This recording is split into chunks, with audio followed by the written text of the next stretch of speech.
Astrid claqua la portière de la voiture Uber avec une violence qui fit trembler les vitres. Son cœur battant comme un tambour de guerre. « Arrêtez-vous » hurla-t-elle. Mais la conductrice, une femme aux yeux sombres et au sourire énigmatique, accéléra au lieu de freiner, filant à travers les rues étroites de Barcelone comme si la nuit elle-même les poursuivait. Et c'est alors qu'Elina, la conductrice, se tourna vers elle, posa une main sur sa cuisse et murmura d'une voix rauque, « Je sais ce que tu ressens. Astrid. Laisse-moi te montrer. » Astrid n'avait pas prévu cela. Elle avait simplement commandé un Uber pour rentrer chez elle après une soirée arrosée dans un bar du quartier gothique, où les touristes se mêlaient aux locaux dans une cacophonie de rires et de verres qui tintent. À 26 ans, Astrid était une expatriée française installée en Espagne depuis 2 ans, travaillant comme graphiste freelance pour une agence de publicité. Sa vie était un mélange de solitude créative et de rencontres éphémères, fuyant les attaches comme on fuit un orage imminent. Ce soir-là, elle portait une robe légère, ses cheveux châtains ondulés cascadant sur ses épaules, et son maquillage légèrement effacé trahissait les heures passées à danser sur des rythmes flamenco revisités. Elina, la conductrice, avait surgi comme une ombre bienveillante. 28 ans. Originaire d'Andalousie mais vivant à Barcelone depuis son adolescence. Elle conduisait pour Uber la nuit tout en poursuivant des études de littérature française à l'université. Ses traits étaient marqués par une beauté méditerranéenne, peau olive, yeux noirs profonds comme la mer nocturne, et un tatouage discret d'une rose sur son poignet, symbole d'un passé qu'elle gardait secret. Elle aimait les livres de Marguerite Duras et de Simone de Beauvoir, des auteurs qui parlaient de liberté et de désirs inavoués. Et elle les citait souvent dans ses conversations pour briser la glace avec les passagers. Dès que Astrid était montée dans la voiture, une Fiat noire un peu usée mais impeccablement propre, l'atmosphère s'était chargée d'électricité. « Bonsoir. Direction El Raval ?» avait demandé Elina avec un accent espagnol teinté de douceur française. Elle avait vécu 1 an à Paris pour un échange universitaire. Astrid avait hoché la tête, épuisée mais intriguée par cette femme qui diffusait une playlist de chansons françaises mélancoliques, comme celle d'Edith Piaf remixée avec des beats modernes. La conversation avait commencé innocemment, le temps pluvieux de Barcelone, les touristes envahissants, les meilleurs cafés pour un cortado. Mais rapidement, Elina avait dévié vers des sujets plus intimes. « Vous semblez triste ce soir, mademoiselle. » Un amour perdu ? Astrid avait ri nerveusement. Mais ses yeux s'étaient embués. Elle venait de rompre avec une petite amie infidèle. Une histoire banale mais qui la rongeait de l'intérieur. « Comment le savez-vous » avait-elle répondu. Et Elina avait souri, « Les yeux ne mentent pas. Les miens en ont vu des tempêtes. » C'est là que tout avait basculé. Au lieu de prendre le chemin habituel, Elina avait bifurqué vers le parc de la Ciutadella, prétextant un détour pour éviter les embouteillages. Astrid, un peu ivre, n'avait pas protesté. Et puis, cette main sur sa cuisse, ce regard intense dans le rétroviseur. « Je sais ce que c'est que d'être trahi, » avait dit Elina. Mais parfois, la vie nous offre une seconde chance inattendue. Astrid avait senti un frisson la parcourir. Un mélange de peur et d'excitation. Était-ce de la folie ? Ou le début de quelque chose de plus grand ? Elle s'était arrêtée près du lac artificiel du parc, sous les lumières tamisées des lampadaires. Elina avait coupé le moteur, et sans un mot, elle s'était penchée pour embrasser Astrid. Un baiser doux au début, puis passionné, comme si elles se connaissaient depuis des vies entières. Astrid, surprise, avait répondu avec une ardeur qu'elle ne se connaissait pas. Les mains d'Elina exploraient son corps avec une tendresse experte. Et pour la première fois depuis longtemps, Astrid se sentait vivante. Mais ce n'était que le début. Le lendemain matin, Astrid se réveilla dans son appartement, seule, avec un message sur son téléphone: « Merci pour cette nuit magique. Elina. » Elle sourit, le cœur gonflé d'espoir. Elles commencèrent à se voir régulièrement. Elina l'emmenait dans des endroits secrets de Barcelone, les ruelles cachées de Gracia, les plages isolées de la Costa Brava, où elles parlaient pendant des heures de leurs rêves et de leurs peurs. Astrid apprit que Elina avait fui une famille conservatrice en Andalousie, où son orientation sexuelle était un tabou. Elle avait aimé une femme autrefois, une professeure de français qui l'avait abandonnée pour un mariage arrangé. « Je porte encore les cicatrices », confia Elina un soir, sous les étoiles. Astrid, touchée, lui raconta sa propre histoire, une enfance en Provence, marquée par la perte de sa mère, et une quête incessante d'amour vrai. Leur relation s'approfondit, mêlant passion physique et connexion émotionnelle. Elle dansait le tango dans des milongas underground, riait aux éclats devant des films de Truffaut, et se promettait un avenir ensemble. Mais des ombres planaient. Elina recevait des appels mystérieux, et parfois, elle disparaissait pendant des jours, prétextant du travail. Astrid, jalouse, commençait à douter. Un soir, lors d'une fête chez des amis communs, Astrid surprit Elina en conversation intime avec une ex-petite amie, une belle Espagnole nommée Sofia. Le doute s'insinua comme un poison. « Qui est-elle » demanda Astrid plus tard, les larmes aux yeux. Elina jura que c'était du passé. Mais Astrid sentait la trahison approcher. Les jours suivants furent un tourbillon d'émotions contradictoires. Astrid oscillait entre l'euphorie des moments volés avec Elina et l'angoisse grandissante d'un secret inavoué. Elle se retrouvait souvent dans l'appartement d'Elina, un petit loft dans le quartier de Poblenou, décoré de livres français et de posters de films de la nouvelle vague. Là, elle faisait l'amour avec une intensité qui effaçait temporairement les doutes, leurs corps entrelacés comme des vers de poésie. Mais la réalité rattrapait toujours Astrid. Un après-midi, en fouillant distraitement dans le sac d'Elina laissé sur la table, elle trouva une lettre froissée. Écrite en espagnol, elle provenait de Sofia. « Mi amor. Pourquoi m'ignores-tu? Nous avions un plan. » Le cœur d'Astrid se serra. Était-ce une trahison? Elle confronta Elina ce soir-là, dans un café bondé près de la Rambla. « Explique-toi » cria Astrid, sa voix tremblante couvrant le bruit des touristes. Elina, pâle, avoua à demi-mot, Sofia était son ex. Et elles avaient partagé un passé compliqué impliquant de l'argent, un prêt que Sofia réclamait. Ce n'est rien. Je te jure. Juste des affaires inachevées. Astrid voulait croire. Mais les graines du doute étaient semées. La relation devint plus cassée achetine. Elles voyageaient ensemble, un week-end à Madrid, où elles visitèrent le Prado et s'embrassèrent sous les tableaux de Goya, symbole de passion tourmentée. Elina récitait des poèmes de Baudelaire, sa voix veloutée enveloppant Astrid comme un manteau chaud. Les fleurs du mal sont aussi belles que dangereuses, murmurait-elle. Et Astrid se sentait ensorcelée.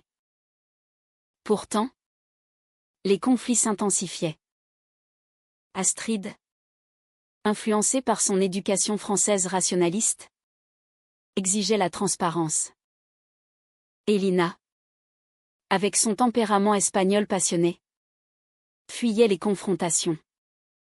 Une nuit, après une dispute violente sur la fidélité, Elina claqua la porte et disparut. Astrid erra dans les rues de Barcelone. Le cœur brisé. Pensant à la phrase de Beauvoir, on ne naît pas femme. On le devient. Et elle? Devenait-elle une femme amoureuse ou une victime? Elina revint 2 jours plus tard. Les yeux rougis. J'ai peur de te perdre, confia-t-elle. Elles se réconcilièrent dans une étreinte passionnée. Mais la confiance était ébranlée.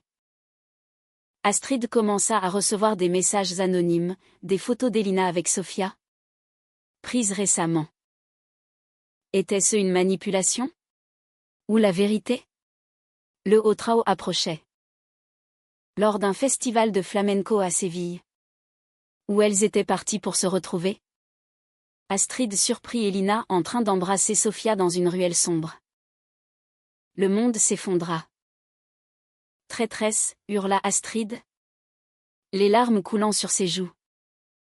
Elina, choquée, tenta de s'expliquer, ce n'est pas ce que tu crois. Sofia m'a forcée. Elle me fait chanter avec un secret de mon passé. Astrid fuit, prenant un train pour Barcelone. Seule dans son compartiment, elle repensait à leur rencontre dans l'Uber. Ce baiser impulsif qui avait allumé la flamme. Était-ce tout faux? Elina la poursuivit, appelant sans cesse. Laisse-moi t'expliquer. S'il te plaît. De retour à Barcelone, Astrid accepta une rencontre finale près de la Sagrada Familia, sous un ciel crépusculaire. Elina arriva. Un bouquet de roses à la main. Le visage marqué par le remords. Mon passé m'étouffe. Astrid. Sofia sait que j'ai fui une vie arrangée. Et elle menace de tout révéler à ma famille. Mais toi, tu es mon avenir. Astrid, déchirée, écouta. Elina raconta tout, son enfance oppressante, son premier amour interdit, la trahison de Sofia qui l'avait laissée endettée émotionnellement. Je t'aime, Astrid. Plus que tout. Les mots résonnaient comme un écho de roman français, plein de mélancolie et de profondeur. Mais le doute persistait. Astrid demanda du temps. Elles se séparèrent ce soir-là. Le cœur lourd. Sous les tours inachevées de Gaudí. Symbole d'aspirations éternelles. Les semaines suivantes furent un calvaire. Astrid se plongeait dans son travail, dessinant des affiches inspirées de leur voyage. Des images de femmes enlacées dans des paysages espagnols. Elina, de son côté, quitta Uber pour se concentrer sur ses études, lisant des œuvres de Colette pour trouver du réconfort dans les récits de passion lesbienne. Une lettre arriva un jour, Elina avait confronté Sofia, remboursé la dette fictive et coupé les ponts. Je suis libre maintenant. Et je t'attends. Astrid hésita longtemps. La trahison avait laissé une cicatrice profonde. Mais l'amour qu'elle portait à Elina était une force irrésistible. Comme les vagues de la Méditerranée battant les côtes catalanes. Elle se rappelait leur promenade main dans la main le long de la Barceloneta, où le soleil couchant peignait l'horizon en or et rose, et où Elina lui chuchotait des promesses en français pour la faire sourire. Finalement, elle accepta de la revoir. Elles se retrouvèrent dans un petit restaurant andalou, où les tapas et le vin rouge coulaient à flots. Elina avait changé, plus assurée. Ses yeux brillaient d'une détermination nouvelle. J'ai compris que l'amour vrai exige la vérité absolue, dit-elle, citant Sartre, l'enfer.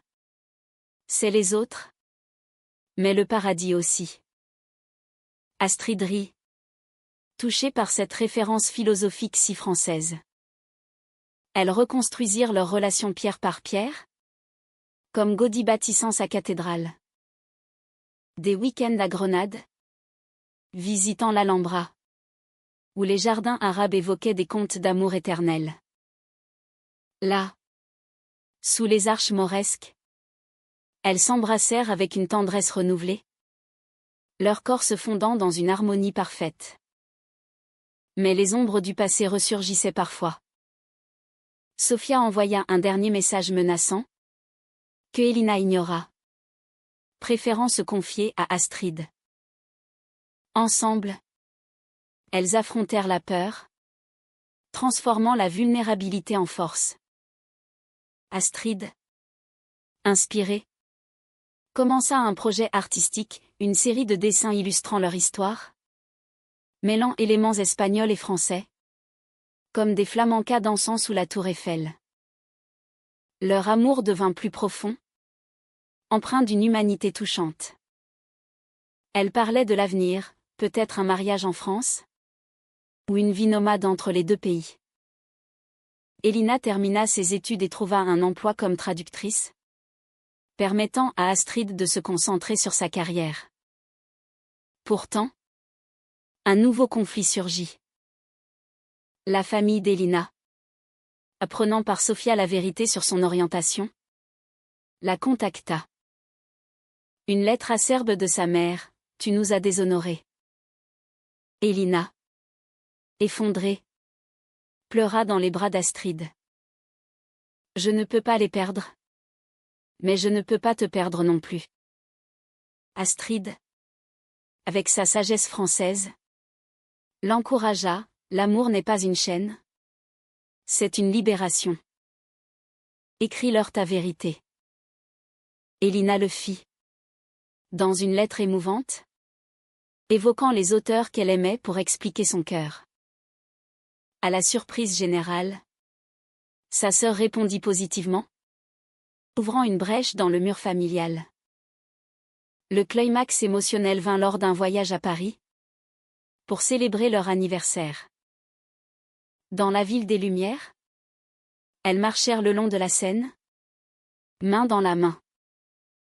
Mais un appel urgent, la mère d'Elina était hospitalisée. Elles rentrèrent précipitamment en Espagne. À l'hôpital de Séville, Elina affronta sa famille. Astrid resta en retrait, soutenant silencieusement. Dans la chambre, des larmes coulèrent. La mère, affaiblie, murmura, « Je t'aime, ma fille. Pardonne-moi. » C'était une réconciliation inattendue, un moment de grâce humaine où les préjugés s'effaçaient devant l'amour filial. De retour à Barcelone, leur lien se renforça. Elles adoptèrent un chat errant, symbole de leur vie reconstruite. Astrid exposa ses dessins dans une galerie locale, où Elina lut des poèmes inspirés de leur histoire. Les critiques louèrent le mélange de passion espagnole et de mélancolie française. Mais la vie n'est pas un conte de fées. Un soir, lors d'une dispute mineure sur l'avenir, Astrid voulait rentrer en France. Elina restait en Espagne. Les vieux démons ressurgirent. « Tu me trahiras comme les autres », accusa Elina. Paniquée. Astrid, blessée, partit en claquant la porte. Seule dans les rues, elle repensa à leur première nuit dans l'Uber. Était-ce le destin ou une illusion? Elle erra jusqu'à l'aube, le cœur en miettes. L'aube se leva sur Barcelone, peignant les toits en teintes pastel. Astrid, épuisée, rentra chez elle pour trouver Elina assise sur les marches, les yeux gonflés de larmes. « Ne me quitte pas », implora Elina. « Nous pouvons tout surmonter. » Elles parlèrent pendant des heures, déversant leurs peurs et leurs espoirs. Astrid avoua son insécurité profonde, héritée de sa perte maternelle. Elina confia sa terreur de l'abandon. Ensemble, elles décidèrent de consulter une thérapeute, embrassant l'idée que l'amour vrai demande du travail, comme un jardin qu'on cultive. Leur relation évolua vers une maturité profonde. Elle compromit, Des allers-retours entre France et Espagne. Construisant une vie biculturelle. Astrid ouvrit un studio à Paris. Elina y rejoignit pour des séjours prolongés. Elles assistèrent à des marches des fiertés. Main dans la main. Célébrant leur identité lesbienne avec fierté. Un an plus tard, lors d'une cérémonie intime sur une plage de la Costa Brava, elles échangèrent des vœux. Tu es ma muse, ma tempête, mon havre, dit Astrid en français. Elina répondit en espagnol, Y contigo. Sois libre. Leurs amis. Un mélange d'expatriés et de locaux. Applaudirent. Les yeux humides. Mais le destin réserva une dernière épreuve. Elina fut diagnostiquée avec une maladie auto-immune. Rien de fatal mais exigeant des soins constants. Astrid resta à ses côtés, transformant la peur en force. Nous affronterons cela ensemble. Promit-elle, évoquant les héroïnes de Duras qui triomphent par la résilience. Au fil des mois, Elina se remit. Et leur amour s'enrichit d'une dimension humaniste, elles s'engagèrent dans des associations LGBT en Espagne, aidant des jeunes femmes à embrasser leur vérité. Astrid publia un livre illustré de leur histoire, anonymisé, qui toucha des milliers de lecteurs, promouvant l'acceptation et la compassion. Leur vie devint un témoignage vivant, que l'amour, malgré les trahisons et les conflits, peut guérir les âmes blessées. Elles vieillirent ensemble, dans une maison à mi-chemin entre Barcelone et Provence, entourées de livres, d'art et de souvenirs. Un soir, des années plus tard, assise sur un balcon face à la mer, Elina murmura, « Souviens-toi de cette nuit dans l'Uber ?»